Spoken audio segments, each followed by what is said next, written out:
தெரிந்து கொண்டேன். நான் உன்னை நடத்தி செல்வேன். நான் உன்னை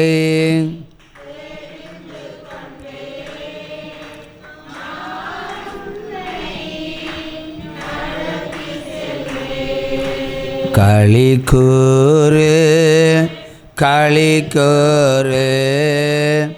கர்த்தர் புதியன பெரியன செய்திடுவார்.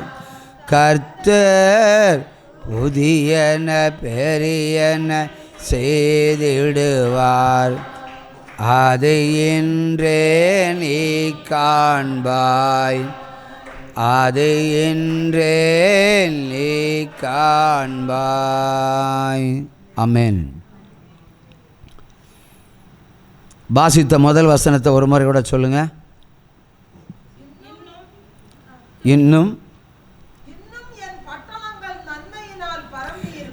இன்னும் என் பட்டணங்கள் நன்மையினால் பரம்பி இருக்கும்.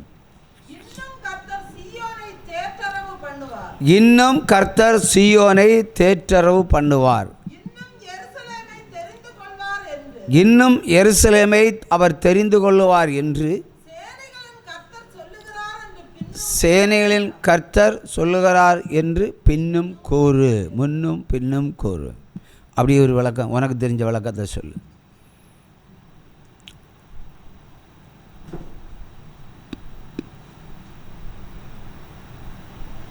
தெரிஞ்ச விளக்கம் எதாக இருந்தாலும்.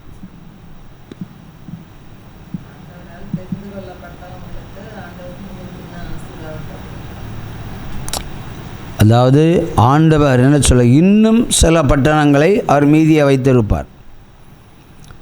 நேரத்தை சொன்னார் எல்லா பட்டணங்களும் ஒளிந்து போகும்னு. ஆனாலும் ஒருபடி தானியம் மீதியாயிருக்கும், ஒருபடி ஜனங்கள் மீதியாயிருக்கும். அது 2 பங்கு அழிந்த பிறகு 1 பங்கு மீதியாய் இருக்கும் என்று சொல்லியிருக்கிறார் இல்லையா? ஆகவே மீதியாய் இருக்கிற என் பட்டணங்கள் கொஞ்சம் வச்சிருப்பார். எல்லா தேசத்தையும் முழுமையாய் அழிக்கப்படுவதில்லை, பட்டணங்களெல்லாம் ஒளிந்து போகும். ஆனாலும் என் பட்டணங்கள், அதாவது நம்முடைய பிள்ளைகள், தேவனுடைய பிள்ளைகள் வாழுகின்ற அந்த பட்டணங்கள் ஆசீர்வாதமாக இருக்கும் என்று சொல்லுகிறார். ஒரு சம கையை தட்டுங்க. அடுத்தபடியாக சீயோனை அவர் தெரிந்து கொள்ளுகிறார். எருசலேமே அவர் தெரிந்து கொள்ள ஏற்கனவே தெரிந்து கொண்டாச்சு இல்லையா? இயேசு எப்போவுமே மறைவான பொருளை பேசுவார். ஏற்கனவே ஒரு எருசலேமே பார்த்தாச்சு, இனி வரப்போகிறது புதிய எருசலேம். அல்லேலூயா. அவர் எருசலேமே அவர் தேற்றி ஆற்றி நடத்த போகிறார். அல்லேலூயா. அது உங்களுக்கு சொன்னால் அது எவ்வளோ புரியும்னு சொல்ல முடியாது. இப்போ குமரியில் தான் புதிய எருசலேம் உருவாகும்னு சொல்லியிருக்கிறார். நான் அடிக்கடி பேசியிருக்கிறேன், எனக்கு ஆண்டவர் வெளிப்படுத்தி இருக்கிறார். புதிய எருசலேம் தேவாலயம் குமரியில் தான் கட்ட முடியும் என்றால் இயேசுவை சொல்லியிருக்கிறார். பழைய துருத்தியும் புதிய துருத்தியும் ஒன்றா கட்ட முடியாது. ஒரு அழுக்கு துணியும் இல்லை பழைய வஸ்திரம் புதிய வஸ்திரம் சேர்த்து துணி தைக்க முடியாது, அவரே சொல்லியிருக்கார். அப்போ அப்படிப்பட்டவர் அந்த எருசலேமை இனி கட்டுவாரா? கட்ட மாட்டார். அவர் தானே அதை இடித்தார். அவர் இடிக்காமல் இருந்திருக்கலாம்ல. எருசலேமே இடிப்பேன்னு சொன்னதும் அவர் தான், இடிக்க அழிக்க ஒப்பு கொடுத்ததும் அவர் தான். மறுபடியும் அதை தைச்சு கட்டுவாரா? கட்டவே மாட்டார். அதான் சகரியாவில் சொல்லப்படுகிறது, புதிய எருசலேம் உண்டாகும். அல்லேலூயா. இந்த எருசலேமே அவர் தேற்றி ஆற்றி நடத்துவார். தேற்றி ஆற்றி நடத்துவார். இப்போ இந்த எருசலேம்னா எந்த எருசலேமே குறிப்பிடுகிறார்? புதிய எருசலேம். அப்போ இதுவும் ஒரு குட்டி எருசலேம் தான். புதிய எருசலேமே அவர் நடத்துவார். இப்போ இந்த எருசலேம் பல பாடுகளோடு இருக்குது. இப்போ ஆற்றி தேற்றி நடத்துவார். ஏன்னா அவர் வரப்போகிற தேசத்தில் அவருடைய மகிமை விளங்க வேண்டும். மகிமை விளங்க வேண்டும். ஒன்றும் கிறிஸ்தவம் என்னன்னு தெரியாத அந்த காலத்தில் அவர் சொன்ன ரகசியங்கள், அன்றைக்கு சொன்ன ரகசியங்கள் இன்றைக்கு ஒவ்வொரு வருடமாக அது நிறைவேறி கொண்டிருக்கிறது. ஆகவே நிறைவேறி கொண்டிருக்கிறதுனால எனக்கு ஒரு ஆழ்ந்த நம்பிக்கை எனக்கு அவர் மேல் வந்துவிட்டது. அப்போ புதிய எருசலேம் குமரியில் தான் கட்டப்படும், எந்த மாற்றமும் கிடையாது. ஆனால் அநேக ஊழியக்காரர்கள் எருசலேமில் இயேசுவை பார்ப்பதற்கு, 2ஆம் வருகையின் போது பார்ப்பதற்கு இப்போவுமே முகாமிட்டு இருக்கிறார்கள். நிறைய பேர் இருக்கிறாங்க, இயேசு வரப்போகிற பார்க்கலாம்.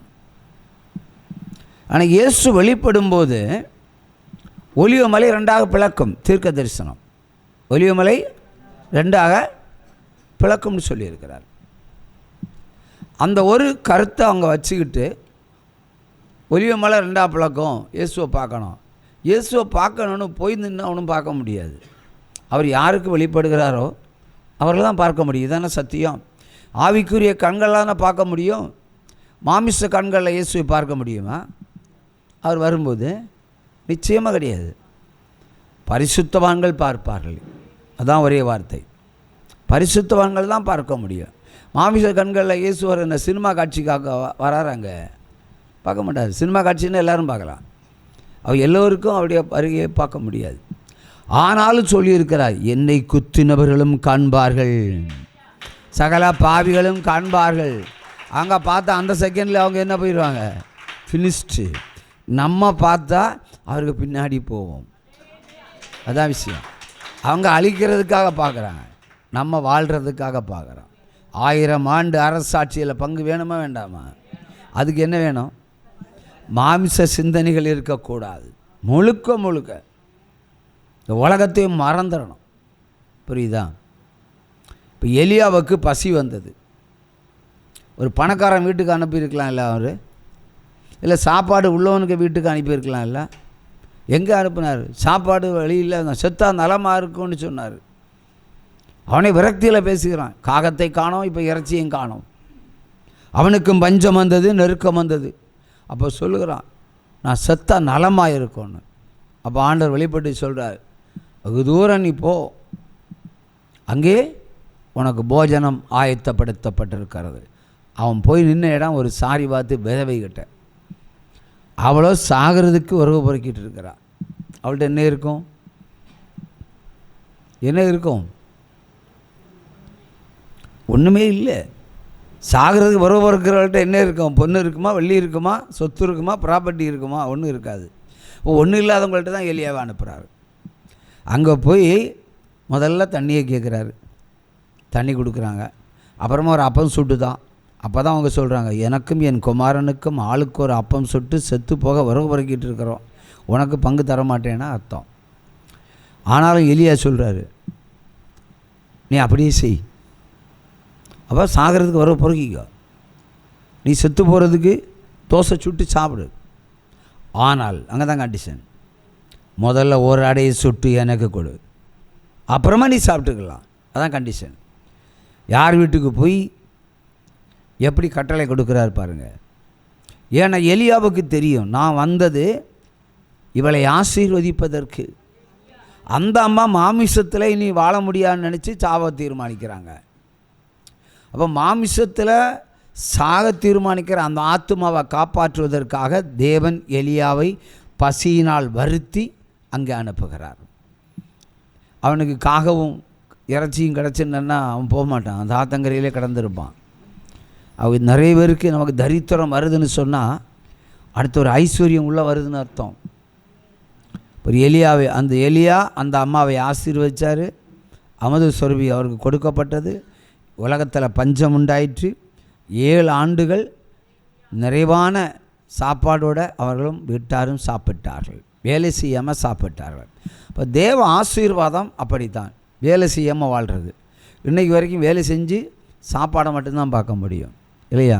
துணிமணி கூட கடன் வாங்கி தான் உடுப்போம். நிலைமை நம்ம வருத்தப்படலாம், ஆண்டவரை தேடியும் இவ்வளோ பாடுகள் நமக்கு இருக்கிறது என்று. பாடுகளை அறிந்தால் தான் இயேசு கிறிஸ்துவனுடைய பாடுகள் நமக்கு புரியும். நமக்குரிய பாடுகளை பார்க்கும்போது அவர் எப்படி பாடுபட்டிருப்பார்னு யோசிப்போம். ஒரு முள்ளை உங்கள் உள்ளங்காலில் குத்தி பாருங்கள், ஒன்றும் வேண்டாம். நான் 80 கிலோ தடி ஒன்று இருக்குது, அது இந்திரா என்ற ஒரு தடி. டாக்டர் ஒரு ஊசியை கொண்டு குத்த போட்டும், ஐயோ ஊசி குத்த முன்னாடி கண்ண மூடிடுவாங்க. ஏன்னா பயம், ஊசியை கண்டு பயம். அவருக்கு எத்தனை முட்கள் இந்த மண்டை ஓடை பிளந்து உள்ளே தொலைத்தது. காரமுள், விஷமுள். வலியை தாங்கினார்ல, இப்போ நம்மளும் சில பிரச்சனைகளை தாங்கி தான் ஆகணும். அதான் மீதியாக, அப்போ தான் மீதியாக இருக்க முடியும். ஏன்னால் பரிசுத்த பருவத்தில் நம்ம ஏறி போனால் அங்கே நமக்கு வேர்வை இல்லை, அங்கே நமக்கு பசி இல்லை, அங்கே நமக்கு மந்திரம் இல்லை, அங்கு நமக்கு சாவில்லை, அங்கே துன்பப்படுத்துறதுக்கு சகோதரன் இல்லை, சொந்தம் இல்லை, மாமியார் கொடுமை இல்லை, மச்சான் கொடுமை இல்லை, மாமனார் கொடுமையும் கிடையாது. சரியா? இதுதான் விஷயம். ஆக அப்படிப்பட்ட ஒரு ஆசீர்வாதத்துக்காக நம்ம நிற்கிறோம். ஆனால் ஆண்டவர் சொல்கிறார், இன்னொரு தனி மனிதனுக்காக சொல்கிறோம், எருசலேமே ஆற்றி தேற்றி நடத்துவேன் சொல்கிறார். அப்போ எருசலேமில் வந்திருக்கிற உங்களை ஆற்றி தேற்றி நடத்த போகிறார். தேவனுடைய ஆலயத்தை அவர் கட்டுகிறார் என்று சொன்னால் உங்களுக்கும் ஒரு வீடை அவர் கட்டாயம் கட்டுவார். அதாக ரகசியம். அல்லேலூயா. ஆகவே எதை குறித்தும் பயப்படக்கூடாது, கலங்கக்கூடாது. இப்போ இயேசு கிறிஸ்து வர்றாருன்னா அந்த கிறிஸ்துவும் கூட 1000 மடங்கு கிரியை செய்வான். வெள்ளிக்கிழமை சாயங்காலம் இந்த கருங்கல் என்ற பகுதியில் இருந்து எனக்கு ஒரு ஃபோன் வருது. மிகவும் ஒரு அபத்தமான ஒரு ஃபோன். இந்த ஃபோன் என்ன சொல்லுதுன்னா, ஒரு லேடி தான் சொன்னாங்க, முதல்ல தன்னுடைய சரீரத்தில் அவர்கள் படுகிற அந்த பாடை சொன்னாங்க. சொல்ல முடியாத பாடுகள் அடுக்கடுக்காக சொன்னாங்க. நான் எல்லாத்தையும் தலையாட்டிக்கிட்டு இருந்தேன். முறையாக பேசுகிறாங்க. 2ஆம் முறையாக என் புருஷன் சரியில்லைன்னு சொன்னாங்க. நிறைய குடும்பங்கள் அப்படி தான். அதுக்கும் தலையாட்டிகிட்டு இருந்தேன். 3ஆவது முறையாக அவர்கிட்ட ஒரு இச்சை ரோகம் இருக்குன்னு சொன்னேன். இன்றைக்கி வாசித்த வேத புஸ்தகத்தில் ரோமர் 1ஆம் அதிகாரம் 25, 26 வாசிப்போம். தேவனுடைய சத்தியத்தை அவர்கள் பொய்யாக மாற்றி சிருஷ்டிகரை, வானத்தையும் பூமியை உண்டாக்கின ஆண்டவனை சேவியாமல், வணங்காமல், தொழுது கொள்ளாமல் சிருஷ்டியை தொழுது சேவித்தார்கள். அதாவது தன் மனிதன் கையினால் உண்டாக்கின சுருவங்களையும் விக்கிரகங்களையும் அவர்கள் தொழுது கொண்டார்கள். நம்ம சிருஷ்டிகரை தேட வேண்டும். அவரே என்றென்றைக்கும் ஸ்தோத்தரிக்கப்பட்டவர். ஆமென். இதன் நிமித்தம் தேவன் அவர்களை இப்படி விக்கிரகங்களையும் சுருவங்களையும் தொழுது கொள்ளுறவர்களுக்கு என்ன வச்சார்? இழிவான இச்சை ரோகத்தை. ரோகம் என்றால் ஒரு வியாதி. இப்போ இந்த ஒரு மனிதனிடத்தில் ஒரு இச்சை சுபாவம், விபச்சார சுபாவம் இருக்குன்னா அது ஒரு வியாதின்னு அர்த்தம். அது ரோகம். நாங்கள் எங்கள் தமிழில், விளவங்கோடு தமிழில் அது ரோகம் என்றால் மலையாளம் கலந்த தமிழ் வேர்டு. அது ஒரு வியாதி. அந்த வியாதி அனுப்பி இருக்கிறார். இந்த வியாதி உள்ளே இருந்தால் என்ன செய்யும்? விபச்சாரம் பண்ணும், அக்கிரமம் செய்யும். இன்னும் விளக்கம் சொன்னேன். அதுக்கப்புறம் தான் அம்மிக்குழவியை தூக்கி என் தலையில் போட்டா. அம்மிக்குழவியை போட்டாலும் பிரச்சனை இல்லை, உரலையே தூக்கி போட்டா. தேசமே அதிரக்கூடிய ஒரு காரியம். என் புருஷன் பெத்த தாயோட உறவு கொள்வதை என் கண்ணால் பார்த்தேன் பிரதர்ன்னு சொன்னாங்க. பெத்த தாயிடத்தில் உறவு கொள்வதை என் கண்ணால் பார்த்தேன் என்று அதிர்ச்சிக்குரிய ஒரு காரியத்தை சொன்னார். நானே அதிர்ந்து போனேன். பாருங்க, கட்டின புருஷன் பெத்த தாயோடு சயனிக்கிற ஒரு ரோகம். அது ஒரு வியாதி. கண்ணு மண்ணொன்னு தெரியாது, நன்மை தீமை தெரிந்து கொள்ள முடியலை. ஒரு இச்சை ரோகம் சரீரத்துக்குள்ளே புகுந்தா யார்கிட்ட வேணும் எப்படிப்பட்ட இதாக இருக்கலாம். ஒரு கடுமையான வியாதியைத்தான் ஆண்டவர் அனுப்பியிருக்கிறார். ஏன்னா நீ விக்கிரகத்தை தொழுது கொண்டதினால். தண்டனை அதுதான். நீ சுரூபங்களை தொழுது கொண்டதினால், சிருஷ்டிகரை தொழுது கொள்ளாமல் சிருஷ்டித்த பார்ப்பிக்கப்பட்ட விக்கிரங்களை நீ நமஸ்கரித்ததினால், இப்படி ஒரு ஆவியை உனக்குள்ள வச்சு அவள் குடும்பம் சமாதானமாக இருக்க முடியுமா? இருக்க முடியாது. அப்புறம் சொன்னாங்க, மாமியார் நிறைய எனக்கு மந்திரம் வைக்கிறாங்க. பொது மாமியார் குற்றச்சாட்டுகள் நிறைய இருக்குது தேசத்தில். ஆனால் இவங்க விசேஷமான குற்றச்சாட்டுகள். ஆனால் படித்த பிள்ளை, ஆனால் நடக்க முடியாத அளவுக்கு நொறுக்கப்பட்டிருக்கிறார்கள். எந்த மருத்துவமனையினாலும் குணமாக்க முடியாத வியாதிகளால் நிறைந்திருக்கிற சகோதரி, உள்ளம் உடைந்து போயிருக்கிற சகோதரி, கட்டின புருஷன் பெத்த தாய்க்கூட என்று அவர்கள் சொல்லுகிறார்கள். சாத்தானால் இந்த உலகம் கட்டப்பட்டிருக்கிறது. இன்றைக்கு இந்த உலகம் சாத்தானுடைய கையில் தான் இருக்குது. என்ன கேட்டால் ஆண்டவர் கையில் இல்லை. நீங்கள் ஆண்டவர் கையில் இருக்கலாம். ஆனால் உலகத்தையும் முற்றிலுமாய் வனாந்தரமாக்கி போடுவார். எந்த டவுட்டும் வேண்டாம். அதில் ஒரு சில பட்டணங்கள், பரிசுத்தவான்கள் இருக்கிற அந்த ஊர் பாதுகாப்பாக இருக்கும். அது நன்மையாய் நிறைந்திருக்கும் என்று சொல்லுகிறார். ஒரு சும்மா கையை தட்டலாமா? ஆகவே நாமெல்லாம் இருக்கிற பட்டணத்தில் அப்படியே இருக்கலாம், ஆபத்து இல்லை. அழி வருதுன்னு இன்னொரு ஊருக்கு ஓடி போகலாம் அப்படின்னு நினைக்க வேண்டாம். சிலருக்கு அதுக்காக வீடு விற்க வேண்டாம். ஒரு சகோதரன், சாலமன் என்ற ஒரு சகோதரன் ஃபோனில் வாட்ஸ்அப்பில் பதில் கொடுக்கல, வாட்ஸ்அப்பில் ஒரு கேள்வி கேட்டான். அங்கிள், உலகெல்லாம் அழிஞ்சு போகணுன்னு சொன்னீங்க, எப்போ அழியும்? நாங்கள் எப்போ ஊருக்கு திரும்பணும்?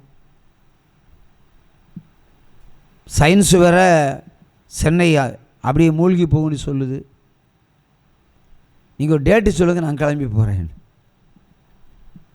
இன்னும் அவருக்கு கேள்வி கேட்குறாரு. அப்படி இல்லை, பாவிகள்